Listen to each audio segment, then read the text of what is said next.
Nak kurus secara sehat? Dah cuba bermacam-macam jenis ubat tapi masih tak ada hasil? Jom saya tunjuk satu harta karun. Cak. Ini adalah Saxenda. Hai, saya Dr. Kura. Hari ini saya nak explain apa benda ni. Saxenda adalah satu ubat yang mengandungi liraglutide, iaitu analog kepada GLP-1 untuk menurunkan berat badan. Saxenda dia akan bertindak ke atas reseptor otak yang kontrol appetite awak. So, bila ambil Saxenda ni, awak akan rasa lebih kenyang dan juga appetite kurang. Saxenda mempunyai ubat liraglutide yang berfungsi sebagai GLP-1 receptor agonist. GLP-1 receptor agonist ni lah yang akan membantu untuk mengawal selera makan awak. Siapa sesuai guna Saxenda? Yang pertama, Saxenda ni sesuai untuk mereka yang mempunyai masalah hypertension ataupun darah tinggi.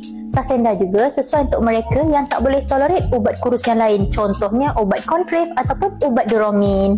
Saxenda juga sesuai untuk mereka yang mempunyai BMI 30 ke atas ataupun BMI 27 ke atas tetapi mempunyai any comorbid. Orang yang mempunyai masalah pre-diabetes ataupun PCOS juga sesuai untuk ambil Saxenda. Nak tahu lebih lanjut tentang Saxenda? Boleh datang dan konsult dengan doktor pilihan anda.